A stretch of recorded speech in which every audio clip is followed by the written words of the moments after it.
Hi guys, welcome back to my channel. Guys, आज हम आपको जैनुल की खतना स्टोरी सुनाने जा रहे हैं। तो स्टोरी स्टार्ट करने से पहले आप सब मेरे चैनल पर नए हैं तो चैनल को सब्सक्राइब कर लें और पास में लगे बेल आइकन को भी प्रेस कर दें ताकि हमारे हर नए वीडियो की नोटिफिकेशन आपको मिलती रहे। स्टोरी को एंड तक सुनिएगा और कमेंट में ज़रूर बताइएगा आपको जैनुल की स्टोरी कैसी लगी। और आप सबके पास भी कोई स्टोरी हो तो आप अपनी स्टोरी हमें ईमेल कर सकते हैं। ईमेल हम इस वीडियो को डिस्क्रिप्शन में ऐड कर देंगे, तो आप वहाँ से चेक करके मुझे ईमेल कर सकते हैं। तो चलिए जैनुल की खतना स्टोरी स्टार्ट करते हैं। ये कहानी जैनुल हसनैन की है। इनका पूरा नाम जैनुल हसनैन अली है। जैनुल को खतना के बारे में तब पता चला जब वो बहुत छोटा था। एक दिन जैनुल की अम्मा पड़ोस की आंटी से खड़े होकर खतना के बारे में बात कर रही थी। तभी जैनुल घर आया। उसके बाद जैनुल ने अपनी अम्मा से पूछा, खतना क्या होता है? तो जैनुल की अम्मा ने हंसते हुए कहा कि जो तुम्हारी नूनू होती है उसकी ऊपर वाली चमड़ी को काट कर निकाल देते हैं, उसी को खतना कहा जाता है। जैनुल को अपनी अम्मा की बात समझ में नहीं आई, तो उसने जब जैनुल खतना के बारे में दोबारा पूछा तो उसकी अम्मा ने उसकी पैंट नीचे की और उसकी लोली को पकड़कर बताया कि कौन सी स्किन को काट दिया जाता है। उस टाइम जैन छोटा था, जैन यानी जैनुल। फिर उसकी अम्मा ने बताया कि ये एक छोटा सा ऑपरेशन होता है, सभी का होता है। ये सुनकर जैन थोड़ा डर गया और उसने झट से अपनी पैंट ऊपर कर ली। ये देखकर जैन की अम्मा ने कहा, डरो नहीं।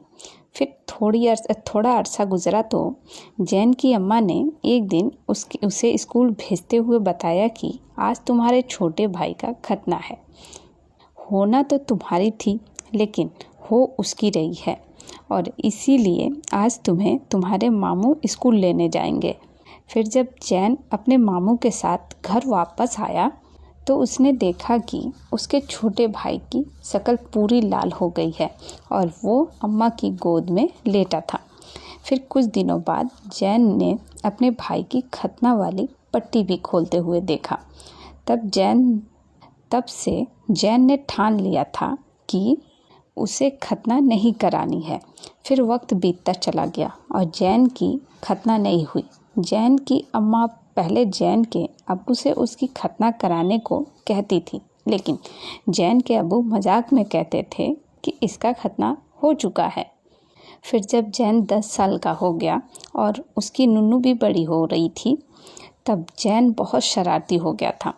तब एक दिन जैनुल की अम्मा ने उसके अब्बा से कहा कि जैनुल का कुछ करें, इसको साइकिल लाकर दे दें ताकि घूमता फिरता रहा करे। तो जैनुल के अब्बू ने कहा, इसका खतना ना करवा दें, क्योंकि अगर इसका स्कूल खुल जाएगा तो खतना नहीं हो पाएगी। ये सुनकर जैन की अम्मा ने कहा, हाँ ये ठीक कहा आपने। पहले तो जैन का खतना घर पर हजाम से होने वाला था, पर जैन की खाला ने कहा कि देखा नहीं खतना होने के बाद छोटा बच्चा कैसे तड़प रहा था और जैन बड़ा है, इसका हॉस्पिटल में इंजेक्शन लगवाकर ही खतना करवाओ। उसके बाद उसी हफ्ते जैनुल के अंकल जो हॉस्पिटल में डॉक्टर थे, उनसे जैन की अम्मा ने बात की। जैनुल को अपने खतना वाली बात पता चल गई थी, लेकिन उसे समझ नहीं आ रहा था कि वो इससे बचे कैसे। फिर वीकेंड पर जैन की अम्मी उसकी नानी के घर गई और वहाँ जैन के अब्बू उन सबको लेने गए और जैन के अब्बू ने कहा कि चलो हॉस्पिटल जाना है। फिर जैन के अब्बू ने सभी घर वालों से कहा कि आज जैनुल की खतना करवाने जा रहे हैं और जैनुल की खाला हॉस्पिटल जाने से पहले उसे वॉशरूम लेकर गई और खाला ने कहा, अच्छे से करवाना, डरना नहीं। तब जैनुल ने कहा कि उसे डॉक्टर के पास नहीं जाना है। इस पर उसकी खाला ने कहा, तुम्हारी अम्मा को हॉस्पिटल जाना है और वो तुम्हारे बगैर नहीं जाएंगी। बेचारे जैनुल को कुछ समझ नहीं आ रहा था। फिर जब वो हॉस्पिटल के बाहर पहुंचा तो उसके अब्बू ने कहा, चलो अंदर। तो जैन ने कहा, नहीं। जैन गाड़ी में ही बैठा रहा और उसने देखा कि न्यूबॉर्न बेबीज़ खतना करवा कर रो रहा था। तभी एक नर्स आई। उसने कहा, इंजेक्शन लगवा लो, तुमको अंदर नहीं लेकर जाएंगे। जैनुल ने इंजेक्शन लगवा लिया। वो बेहोशी का इंजेक्शन था, पर जैन इतना डरा हुआ था कि वो बेहोश नहीं हुआ। और फिर थोड़ी देर बाद जैन के अब्बू आए और उन्होंने कहा तुम्हारी अम्मा अंदर बुला रही है, लेकिन जैनुल ने फिर मना किया। तो जैन के अब्बू 2 नर्स को बुलाकर जैनुल को पकड़कर अंदर ले गए। जैनुल बहुत रो रहा था, चीख रहा था, पर उसकी किसी ने नहीं सुनी और जैनुल को अंदर ले जाकर एक खाली रूम में बैठा दिया गया। उसके बाद जैनुल को एक और इंजेक्शन लगाया गया। फिर जैनुल पर इंजेक्शन का नशा सा हो गया। जैनुल को चक्कर आ रहा था, पर उसने ठान लिया था कि उसे बेहोश नहीं होना है।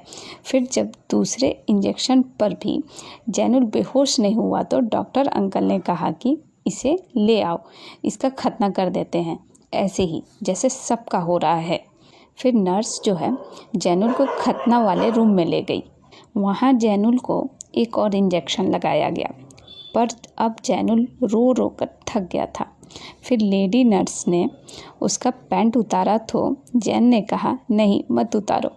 तब लेडी नर्स ने कहा चलो कोई नहीं, अब थक गए हो, थोड़ी देर लेट जाओ।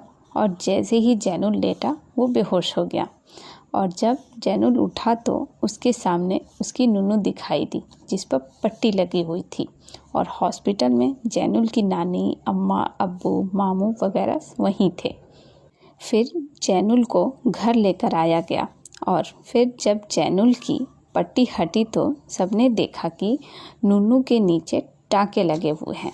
फिर खतना ठीक होने के बाद जैनुल की लाइफ नॉर्मल चलने लगी। आप सबको जैनुल की स्टोरी कैसी लगी कमेंट में ज़रूर बताइएगा, क्योंकि जैनुल भी जानना चाहते हैं उनकी स्टोरी आप सबको कैसी लगी। तो गाइस जैनुल की स्टोरी यहीं ख़त्म होती है। और हाँ, कमेंट में ज़रूर बताइएगा और स्टोरी अच्छी लगी हो तो इसे लाइक और शेयर भी कीजिएगा और साथ ही साथ हमारे चैनल को सब्सक्राइब भी कीजिएगा। और सब्सक्राइब करने के साथ साथ पास में लगे बेल आइकन को भी प्रेस कीजिएगा ताकि हमारे हर नए वीडियो की नोटिफिकेशन आपको मिलती रहे।